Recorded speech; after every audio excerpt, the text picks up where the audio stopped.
everybody, and welcome to Four Comedians in a Hat, the show where pulling random questions out of a hat is better than a night of mediocre sex. Each question is answered by a designated comic. The remaining three comics will jump on their answers like ravenous dogs, and we'll just see where that takes us.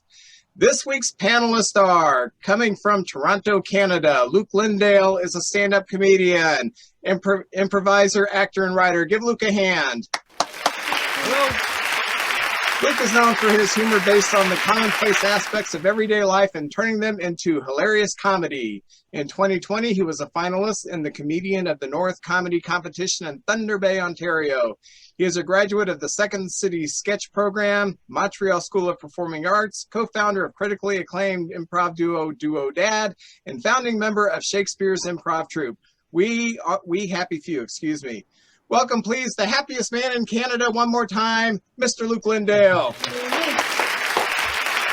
All right below Luke, we have Tom Brown from St. Louis. Everybody give Tom Brown a hand. Hey, Tom. Tom has been a featured comic at Laugh Fest in Grand Rapids in 2019 and 2020, and the 2018 Paul Bunyan Comedy Festival. Before COVID, which hasn't affected me at all, he hosted the South City Comedy Series at Apotheos Comics in St. Louis. Tom has been involved in comedy. Pardon me? I said close enough on Apotheos. I cannot pronounce Greek words. It's a hard one. Hero. Tom has been involved in comedy as a terrific stand-up act and is a veteran of the improv scene. Welcome once more, Tom Brown. And finally, last but not least, right under me, Kathy Brennan from Springfield, Illinois. Welcome, Kathy. Thank you. Kathy was a finalist in the 2019 Peoria, Illinois Jukebox Amateur Comedy Competition and was nominated as a 2020 Best in Springfield Comedian. Kathy is thankful for Zoom comedy, which gives her even more chances to perform and to meet other comedians from around the world. She has been a regular on Quarantine Buffoonery, produced by famed sex symbol Vincent Opper, me, and recently performed on Women of Comedy out of Toronto, Canada, as well as Flappers Comedy Club in Burbank, California. Please welcome Kathy Brennan. Okay, and I want to let everybody know it's a real hat, and there's real questions in the hat. I mean, I'm not fooling around with the title. So we're going to start with Luke, and I'm going to pull out our first question. Luke, what weird food combinations do you really enjoy? Oh my goodness! All right, so what I currently do is I'll take a can of corn, and then I'll take a can of peas, and I'll cook them up, and then I'll mix them together, and I'll put French dressing in it. It's so amazingly tasty. God damn, you're Canadian. Jesus. You know, before I found the French dressing, what I used to do is I used to put tuna in there as well, and I would put mayonnaise and ketchup, and everyone thought it was really gross. It was just beautiful. I already thought that was like a national delicacy, so. How did you come up with this combination? Yeah. I don't know. At one point, people were like, you know, you got to eat more vegetables. You know what I mean? I was like, and at dinner, like, I don't know, like the kind of stuff I was eating, I wasn't getting much vegetable. I was eating like burgers or whatever. So I was like, well, I'll eat that as a snack. And then I was like, what could I put with it? And I just had ketchup and mayo. So I just put that. So I'm taking you're not one of these people that has to separate all your foods on the plate so that they don't touch. You like to mix them all together? Not really, but I'm not big on mixing salty and sugary, you know, like sugar and salty. I'm not big on mixing those. You've never had a chocolate covered potato chip? I've never done that, no. Oh, dude, you're missing out. That would be gross to me. No, oh, you think it would be, but it's not. Well, yeah. Salty the idea and of it is sweet. gross. That's the way to go. Salty and sweet. Exactly. I don't do that. I know. What my wife does is she will take cottage cheese and she will make a barrier to keep her foods from bleeding into each other. So I'm just not eating the cottage cheese. Oh, she will eat the cottage cheese, which I don't get because it's disgusting. But, well, yeah, on top of that, but she creates these food barriers, and she does it like it's completely normal, like everybody does it. And no, you're just get her a set of cafeteria trays for Christmas. She'll be happy. Well, here's a question. If you guys think this is a Canadian thing, people here, I don't do this, but a lot of people here have craft dinner and they put ketchup in it. I know that's mac and cheese for non-Canadians. Yeah, mac and cheese, and you guys have mac and cheese, right? You guys eat that. Yeah, which you would call craft dinner. Yeah, mac and cheese. Yeah, exactly. Mac and cheese, and then puts ketchup in it. My wife does that. Oh. Ugh. Yeah. Yeah. Your poor kids. Hey, what are we gonna eat tonight, Dad? Shit again. Yeah. You want to know what's really good? And I know people are going to think this is disgusting, and it's the whole pineapple on pizza thing, but you take pizza, a normal cheese pizza, and you put the pineapple, and then you put ham on it. Gotta have the ham. And then you put sauerkraut on it. And it comes out with a wonderful sweet and sour taste. It's the access right there. You get the Asian influence with the pineapple. You have the German sauerkraut in the ham that's in the pizza that's Italian, and you've created the access. You've created a war crime with food. Yeah, you caught me. Closet access supporter here. So it's code words, man. It's just code. When I lived in Hannibal, I worked at a pizza place whenever I was in college, and they had that pizza, and they called it the Bavarian. And I thought it was just like a deal that they did. But then my ex-wife was from Minneapolis, and you could find it anywhere there. And I can't find it anywhere here. I did once order a pizza. This is about 20 years ago from Pizza Hut. And I brought in a can of sauerkraut. I ordered a ham pizza with pineapple. I made them put the sauerkraut on it. And they did it. Wow. I don't know, like people have gone crazy on the cheese on the pizzas, I find. Like you get the cheese in the crust. You guys do that, right? Yeah. Pizza Hut does that, yeah. Americans can find a way to give cholesterol to anything that already has enough cholesterol. Yeah, and you can also choose double cheese. So you could have a cheese pizza with double cheese. And then cheese in the crust. I want cheese on my cheese, please. Exactly. Yeah. Well, yeah, some of us are kind of regionally St. Louis, and what I find disgusting is a shit locally called Provel, which is a bastardization of provolone and 2 other cheeses and a little bit of, I don't know, Satan's ball sweat. And it covers the pizza like plastic, and it's just disgusting. But the locals love it. And they call that, all the pizza with Provel that's thin crust, they call it St. Louis style pizza. John Hamm promotes it he promoted it on a Fallon show. It's disgusting. Yeah. It really is. Is there a competition there with St. Louis pizza and like Chicago and? Oh, Chicago wins hands down, sir. There is no competition. There's no competition. It's like, hey, let's take the winner of this the Olympics and match them up versus the winner of the Special Olympics. Wow. You know who's going to win. Right. Okay, fair enough. Okay. All right. Our next question is going to Mr. Brown. All right. Out of the hat.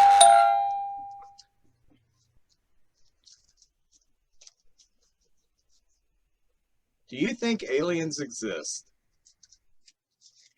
Dude, they got to. They got to exist. We're one planet and a billion stars. There's no way that like some sort of extraterrestrial life exists elsewhere. Whether if they've like reached, like if they're further advanced than us or not, like there's got to be something out there. Just because we haven't been able to communicate with them doesn't mean they exist. It could just be amoebas on a moon somewhere next to Tatooine. I don't know, but like if there's got to be something out there. There's no way it doesn't exist. It'd be mathematically impossible. I think it's always interesting that we go by the premise that we started here. Maybe we come from somewhere else. Oh, that's a whole theory. There's actually a theory that says that like octopus aren't from Earth here. They're not Earth beings. There's nothing else like them. So there's this theory that they came on some sort of meteor and then splashed down and populated. We are the aliens. More than likely. Exactly. Well, have you seen Battlestar Galactica? We are. Spoiler alert at the end of it. Good show, but yeah, just gave away 4 seasons worth of information. Okay, do you watch Ancient Aliens? Fuck no.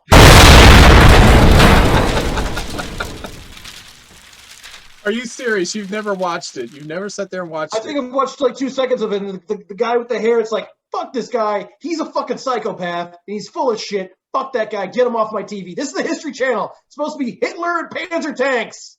Hitler's been off the History Channel for 20 years. He got Yeah, and that's a replaced by the problem Pawn for me. Stars.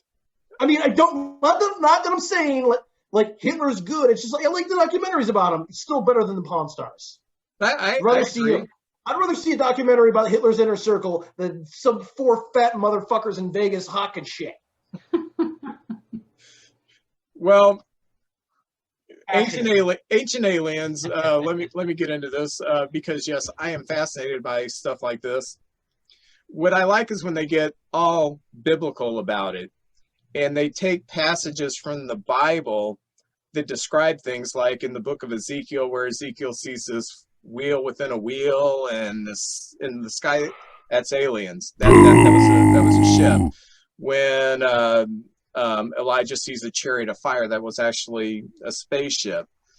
And I tend to agree with not everything on ancient aliens, but some of these ancient documents, like the Bible, like the ancient Veda texts, what they describe as gods, it makes sense if we think of them as aliens.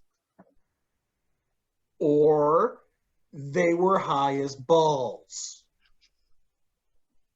Could be. There's that too. Yeah. Man, I saw a burning bush lied. on the mountain, man. I just eat these really weird mushrooms. And then everything was like on fire. There's God talking to me, man. He has his rules for you. He needs you to follow. Fuck that golden calf, man. It's evil, man.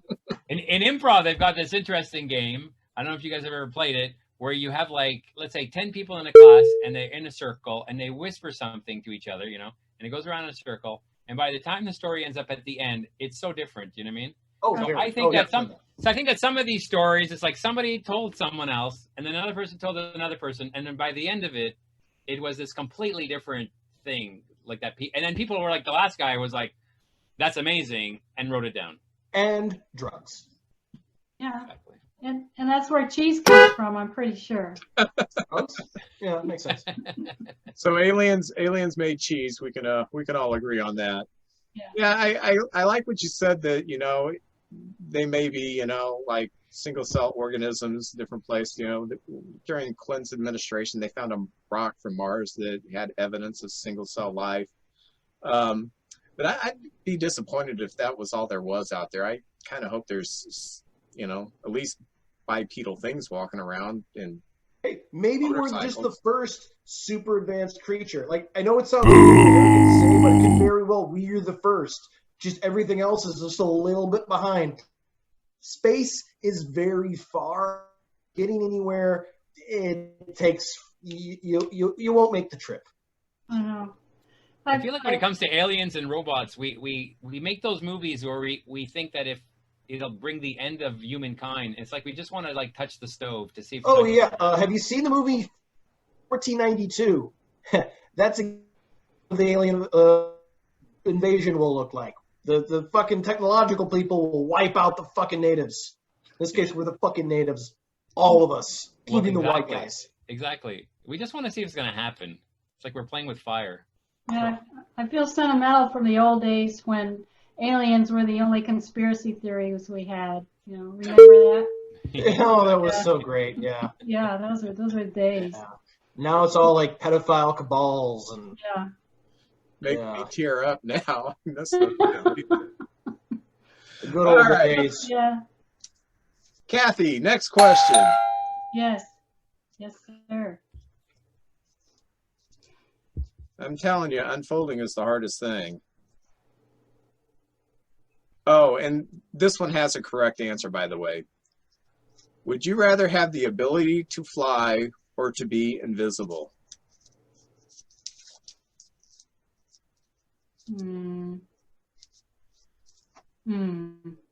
Oh, it has a correct answer, eh? In my mind, it does. It's the pervy answer with him, Yeah. I'm assuming. Yeah, no. Yeah, I would definitely have the ability to fly because I think I could achieve my ends that way by being above everybody and being able to see everything. And yeah, I remember when I was a kid, I would have that repeating dream. I haven't had it for so long that I could fly. Did you guys have that dream? I don't know if it's a common I was going to about say, it. and have you been on a flight lately? I mean, I'd rather, just go on my own.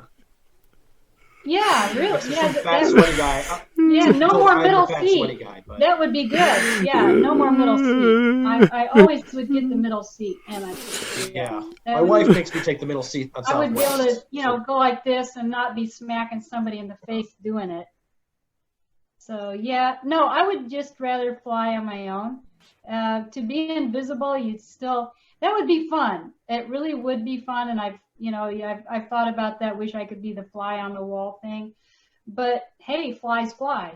So But if you're invisible, you could go places. You could go like to the White House, and you could yeah, listen to what's going on. The ladies' dressing rooms. Well, you could also do that, sure. But you could go to you could find out like what people are saying about you when you're not around. I don't want to know. I You don't really know that? don't. All of a sudden, like, they're just going to hear this voice from nothing that goes, "You motherfucking cocksucker! You take that fucking back!" There was always the bitch who would tell me what other people were saying about me as if I wanted to know, and the troublemaker. And no, I honestly don't want to know. So being invisible and finding out things that I shouldn't be finding out. Probably not. Flying, yes. Oh my goodness, I could come to Toronto. That would be so fun. Fly over. With the border guards, yeah. House. Yeah, that'd be good. See, Luke is kind of on my train of thought. If I'm invisible, I can get on a plane and fly anywhere I want to go. I mean, so. Oh, true. But then you'd be on a plane. And no, 20 years ago, I would have wanted to be invisible to, watch. Watch. But now We've all seen Porky's. I would much rather be invisible and sit in the Oval Office and listen to what's going on. I would like to eavesdrop on phone calls between world leaders. I just think that would be so cool. And the other thing I'd like to do is, there's only 3 people on this planet right now that I absolutely hate, and one of them really tops the list. And I would just love to be invisible, to walk up behind her and smack her in the head and kick her in the ass and poke her in the eyes and just I'm confused because it's her. Margaret Thatcher's dead. I won't mention her name, but yeah, this is someone who just, and it's not an ex-wife. She just went out to destroy my life because she's twisted. And I have thought, man, what would be the best way to get revenge? If I was invisible, man, I mean, I don't even know who this is. I mean, we could do this after the call is done, but I got to know who this lady is. That you're like, I'm gonna become invisible and off this bitch. You don't know her. Okay, so it's not a famous person. Okay, it's not like, all right, my first thought. No, it's not a comic. I don't hate any of the comics. Well, if you could be invisible, would you have the ability to be invisible all the time at your will, or would there be some sort of like way that it gets turned off? Because most people that are invisible in these like superheroes, there's always a thing, they have a weakness, right? That makes them now they can be seen. Like every time you get a boner, you become invisible. Yeah. Well, I'd never be invisible, so. Gotta take my super pill. Boop. Do you remember the TV show Soap? Mm-hmm. It was on Comedy Central. It was on before I was born, but I saw some of the reruns. Yeah, the Richard Mulligan character went through one season where he thought he could become invisible by doing that. That's all I would want to do, is do that. I would go invisible and then snap my fingers and I would come back. So now I do have dreams I can fly, but my favorite dreams is not about flying, it's about jumping. Every now and then I'll have a dream I'm like playing in the NBA and I go to take a shot and I jump and I just keep going up this 5'9", overweight white guy. And next thing I know, I'm dunking the ball. And then I wake up and oh yeah, I don't do that in real life. It's kind of sad. Greatest American Hero. Do you guys remember that show? Yeah. That The guy theme there. song lived longer than the show. I know that guy could fly, but he would fly into buildings. I guess that's my fear. Like, you know, there's a lot So going he on. was secretly a member of Al Qaeda? There's a lot going on in the sky, you know. Yeah. Planes and helicopters. It's dangerous up there. Birds. 5-6 years ago, one of the Yankee pitchers flew into a building and died. God, I can't remember his name. So Wasn't Steve Howe? He died of a heart attack or something. But was he on a plane? yeah, Oh. no, he's from a catapult. No, Yeah, Boy, is the Yankee. no, he was a Yankee player. He was a Amazing. Well, you said he superhero. flew into a building, so Yeah, you don't remember him? He was the only Yankee player to ever be a superhero. yeah. he had his pilot's license and he flew. You know, the Yankees have had a problem with that. Back when I was growing up, Thurman Munson had his own plane and crashed and died during the season. You know, killed any hopes that they would have for the pennant. You know, so they should ban baseball players from getting a I got in trouble for calling a former Yankees pitcher's niece a douchebag when I was a kid. Just thought I'd throw that out there. Who is it? It was Steve Howe. He's Was it passed. douchebag? His parents are gone now, too. All the people who I think would care. But yeah, the daughter was kind of a... She was a little bitch. I was like, I don't know, 13, 14. She was a couple years younger than me, and she was a snotty little bitch. And Her team may have became a Victoria's Secret model, though, in the end. So yeah, you never know. You never know. So, all right, Luke. Next question.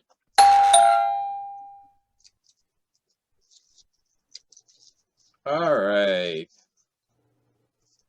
If you could switch two movie characters, what switch would lead to the most inappropriate movies? can we all get that question? Oh, you can answer after he does. Respond to what he says. Give your own answer. There's no real rules. I'm gonna go with Jim Carrey in The Mask and The Godfather. Yeah, he would be in the Godfather movies. I'll make you a Corleone. smoke and you can't refuse. Exactly. They pull me back in. Yeah.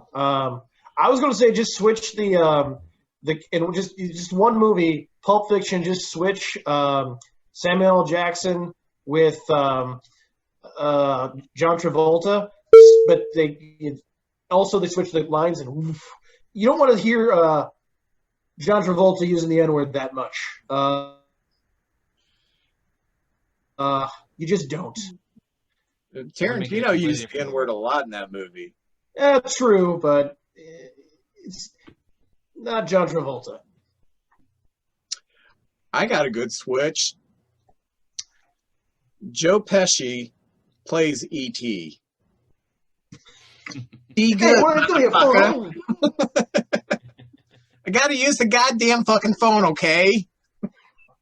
And does he take the kid Do I outside look like an and, alien to you? Do I look like someone who's not from around here or something? Are you gonna fucking disrespect me like that? I could see that. That's a good one. So, Kathy, are you thinking? I am. I'm trying to think who I would put in place of Julie Andrews in The Sound of Music. What about Clint Riefenstahl. Eastwood? Who's that? Clint Eastwood? Yeah. Samuel. Make my day. Yeah. Jim Carrey could carry on. Christopher Walken. So, a deer. Female deer. What? Yeah, that's right. Well, you could put take the Christopher Plummer role out, Captain Von Trapp, and dump Hulk Hogan in. That would be good. Oh, yeah, brother.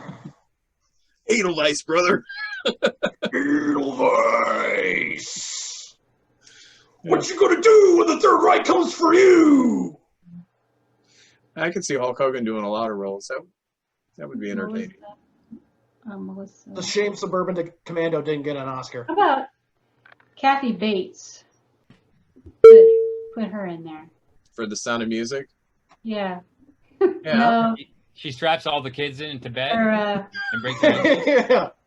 Shut up! Boom, boom, boom, boom. no, Melissa McCarthy. That would work. That would work. Yeah. I don't know. Besides her doing a Spicer, I've never got into her. Oh, you're wrong. I'm sorry. You're wrong. You're just empirically wrong. See, I did not like the movie Bridesmaids. Oh, wrong. Oh, You're wrong. Vincent, I used to like you. Like, I know it's seems my like it's a goodness, Vincent. matter of opinion and taste, but you're wrong. Oh You're yeah. wrong, Vincent. Yeah. My daughter accused me of being sexist because I didn't like the movie. She accused me of being sexist because I didn't like the remake of Ghostbusters. Sounds right. You're just ignorant. Yeah. Okay, the cast wasn't the problem in the remake of Ghostbusters. The script was the problem. I will agree with that. Bridesmaids, I just didn't find too funny. Sounds sexist. It's hilarious. It's hilarious. Like the Ghostbusters remake almost had it, but it was just enough to not have it to like throw everyone off. It was. I remember watching the first. I was like, I like this, but there's something missing. And I'm not talking about male genitalia. There's something in the relationships that were missing in it that made the first Ghostbusters what it was. Well, I think what made the first Ghostbusters what it was is you had 3 actors and writers who were very close-knit, and they knew how to write the script together. They knew how to play off of each other, and there was a chemistry there that was, it wasn't just, hey, we're going to throw Bill Murray and what's his name? Dan Aykroyd, Ramis, Ramis. Yeah, we're gonna Originally, John Belushi was supposed to be in Yeah. there instead of Yeah. Murray, but yeah. Yeah, these guys were tight, and they wrote together and they rewrote And together. let's not forget Ernie Hudson. His role was originally written for Eddie Murphy. but then Murphy turned it down, so they cut down the role like a lot. Yeah, Those guys came from Second City as well, right? We were talking about Second City earlier. Yeah, those guys all So did there was Second a City. satirical sort of angle to it where they were sort of spoofing those kind of movies, right? Like, whereas this the remake wasn't really spoofing; it was just a remake, and you know what's going to A happen. reboot, really. There's a difference. Yeah. And like Sound of Music, music played an important part in Ghostbusters. I mean, that really. Oh yeah, the soundtrack for the first Yeah. Ghostbusters is great. Yeah. Some of it's kind of cheesy and shitty, but in that movie it works. Yeah. I got a song in my head. Very passionate about Ghostbusters myself. Yeah, we can tell. by the I don't know if way, you can't tell. I seem to be passionate about a lot of shit. I'm not. I want to say for the record that I did not vote for Biden. I voted for Harris. I'm not sexist. She just happened to be on the Biden ticket, so I have Hey, I'll nothing take against that. women. So, okay, who are we on? We're on Tom, correct? I guess. Okay. Next question. Not that one. Sorry. Picking shit out of a head, you're just like, fuck that one, even though I wrote it myself. Meh. No, I didn't write these. Oh, So- okay. I assumed you did. I wrote a few of them. Okay. The writer's credit in here, someone's getting. When did something start out badly for you, but in the end it was great? When you lost your virginity. Hey! I was going to say, actually, like, there's a lot of sexual encounters that have started great, and then midway through, I'm like, this is wrong. So, the opposite of that. Yeah, you started shouldn't out have great, sex with animals. started out bad, but then turned out great. Man. Started bad, but turned out great. Fuck, this question sucks. Blame the hat. I blame the hat. The hat! The hat I mean, it started off just so kind of like half a hat, and then like it blossomed eventually into so many good questions. I mean, some bad ones like this one, but a lot of really good ones that really have opened up the conversation. Things have started off bad because the thing is, like a lot of stuff that starts out bad, I stop because it's bad. I don't wait for it to get good. Because it probably is not. Okay. My wife and I went through fertility. That started off bad for us. We couldn't have a kid. And then we got a kid. Ah. It did turn out good. Oh, yeah, that's kind of how a doctor told my mom about a year before I was born that she couldn't have children. And then a year later, this is the motherfucker run! What the doctor told your mom is, you can't have an adult. He will always have a child. So. Hey, you know, whatever. Hey, you know, forever young, yo. Forever young. Yeah, I think we've all had days that have started off bad, and, you know, within the first hour you think, oh, gosh, this is going to be terrible. And then something, you know, pretty good happens, and the day ends up fine. You know, not every... Cool. Ladies like to blow you for some reason. That's weird, but we'll take it. I mean... this date sucks, but hey, my dick's getting sucked. All right. Trying to think of a... Well, when my youngest was born, I love this story. His mother is different, and so she decided that he was going to be a home birth. And when I say she decided, I meant she decided. She did not give me a choice in it. She paid for a midwife with her own money and just said, this is how we're her doing body, this. her choice, but that's a bad choice. But anyway, true story, when she went into labor, which was about a little after midnight, we called the midwife, and the midwife had to come from like 50 miles away. And then she calls all of her friends, and then all of her friends come over, and the midwife is there on the couch. The friends are like a horseshoe, and this is all on videotape because they videotaped it, and are watching this like it is some sort of a sporting event or something. And she's on all fours on the living room, and the midwife tells me, okay, don't pull the baby out, just put your hands out and catch it. And I'm like, what pay you for? You're sitting on the couch just telling me to put my hands out, you know. Push. So it was a bad, I shouldn't say bad situation. I wasn't comfortable with the situation throughout the whole thing, but once he was born into my hands, it was like everything just melted. You know, it was like all the other shit that shenanigans she had planned to do, you know, it didn't really matter anymore. And then 2 months later, she told me she wanted a divorce. I should have read the writing on the wall then, but yeah, that day he was a hippie and you're you, so yeah, it was like nothing, you know, it was almost like, okay, I made the deposit with this child, and then she just took it over and said, I'm doing everything else from here for the duration. And I mean, I was depressed about it and everything, but once he was born, it was like awesome. There is nothing funny about that story either anymore. I tried to throw some stuff in there for you. Push, but no one else thought that was funny but me. I did yell push a few times. No. So. All right. Event, you know. Our last question is going to go to Kathy.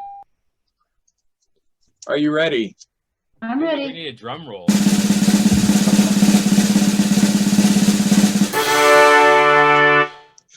Where is the strangest place you've ever urinated or defecated? Oh, yeah. Yeah. Well, Wait a minute. You have this look on your face like there are so many things I could pick right now. So. Well, I know. Well, first it was urination, so then that was in a cornfield, and that's not strange. I mean, I grew up on a farm, and so I was walking around outside all the time, and I would have to pee. So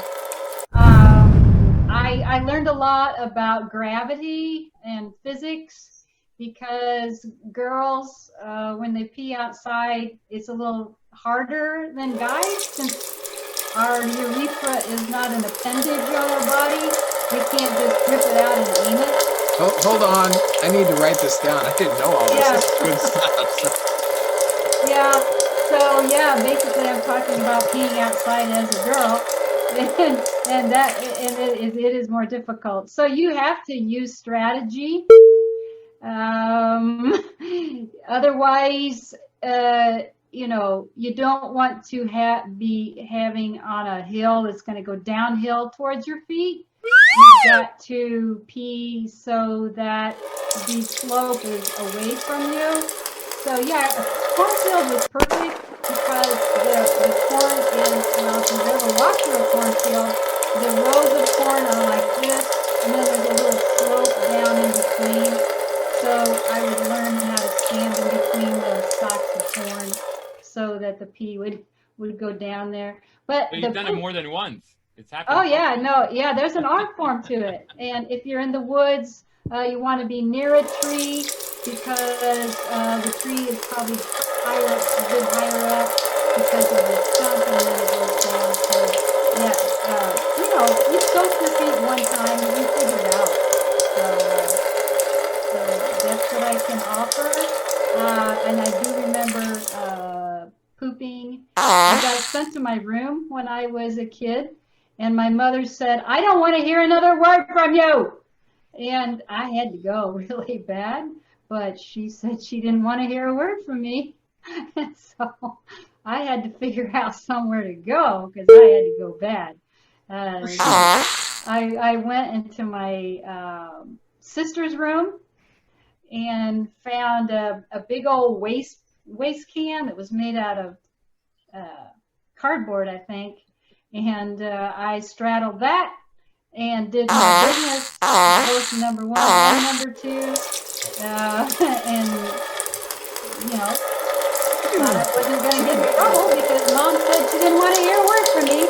Well, darn it. My sister, I guess something smelled in the room eventually. Yeah. She found it. And I got blamed for it for some reason. Well, yeah. You did it though. I know. Did they do like some kind of DNA analysis? I don't know how they figured out. You're disappointed. You're disappointed how they could figure it out. You're not like, you were upset by that. That was the issue. Okay. All right. But they really weren't that angry because I think Mother realized it was kind of her fault for telling she, by forbidding me, and so I just remember it was like a thing where they had to go take it out to the burning area. Everyone loves the smell of burning shit in the morning. Smells like the lack of victory. Well, yeah. So maybe that's how they knew. They were like, "Well, that's Kathy's for sure." That's Kathy's burning shit. I mean, there's no question. Yeah, this is really cathartic. I don't think I've ever told anyone about this story before. It's a hard one. And the fact that they had to just destroy that thing is just making me so happy. Thank you, Vincent. Well, thank the hat. Yeah. About 3 years ago, I was driving the car. I don't know if the guys, Kathy probably has never done this, but maybe one of the guys has. I was driving the car, and boy, I need to go so badly. And I was on a highway, and there was nowhere to go for miles, So I had an empty like plastic water bottle, and I peed in it while I was driving. And it's so hot, like you don't realize how hot pee is. Like, oh my goodness, it almost burned my hand. And because you're holding it in your hand. Yeah. Exactly. I'm driving the car. I'm holding the bottle, and it's so warm. I'm like, oh my god, this is so hot. Like, oh my god, like it's hotter than you think. Well, I've heard if it's that hot, you really do need to get tested for STDs. That out there. So that's not medical science. Burn in love. Yep. All right, well, I'll test it tonight. All right. Well, we need to wrap this up on this shitty note where we've pissed people off. Hey, I do want to thank my guests. Thank you, Luke, for being on. Thank you, Tom Brown. Well, thank you. Thank you, Kathy Brennan. If you're watching the show, you know you can catch it on the YouTube channel for Daily Comedy Scene, and I hope you subscribe to our YouTube channel, and we will see you next week. Thank you.